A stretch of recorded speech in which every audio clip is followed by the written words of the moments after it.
It's been quite a week in politics. It feels like every day is a new story about the Tory civil war. And earlier this week, we obviously had Simon Clarke being the kind of first big name to call for Rishi to go.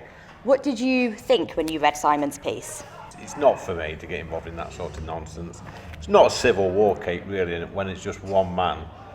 Is it just one man? Well, it is, yeah, it's just one. It's a one-man civil war. We are a broad church, he's entitled to his opinion, but the timing's not very good. Look, we need to unite as a party.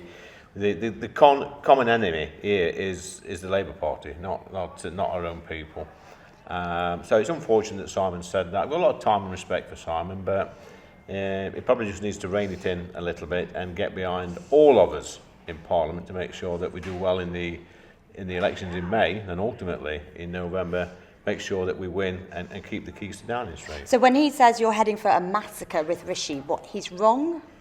Of course he's wrong. Yeah. I mean, it's all to play for. I mean, you'll speak to some people here later on today. We'll see. In Ashfield, I can only speak from my own seat, really. It feels pretty good. One thing that did boil over a little while ago was the Rwanda vote, which was seen as a bit of a proxy for this stuff. Now, you obviously backed the amendments and you didn't vote for the government, so you would have been tagged up as a rebel there.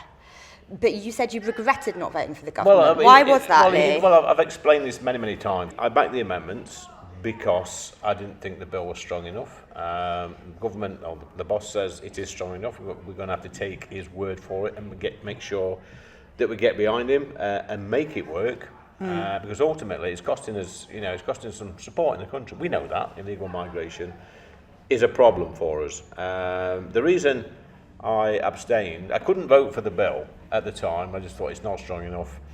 And as I said earlier, earlier this week, I made a deal with myself when I joined the Conservative Party and was elected. I made a personal contract with myself that I would never vote against government with the Labour Party. I want the Rwanda bill to succeed, and early on I wanted a situation. One of the things I asked for 18 months ago was I wanted an Act of Parliament that meant that when people arrived here illegally, they was detained and removed very, very swiftly. And to be fair to Rishi, he's given us that. We do also know, don't we, that previously you said that Reform offered you quite a lot of money to defect. Is that right then? Well, I mean, it's public knowledge that an offer was made to join, and I didn't.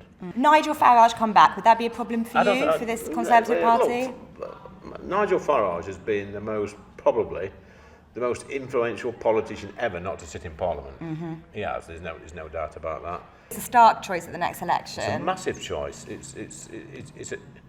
mean, Starmer doesn't even know what a woman is. If I got, say I'd got a missus and kids and a little business like this, and I had to go away for 6 months, and I had to let somebody look after it. Well, if you let Rishi look after it, you'd probably come back and your business would be flourishing, your family would be safe, and all the books would tally. Now, if you let Keir Starmer look after it for 6 months, your wife would have died of boredom or pissed off somewhere, and you'd have about 25 different sex toilets.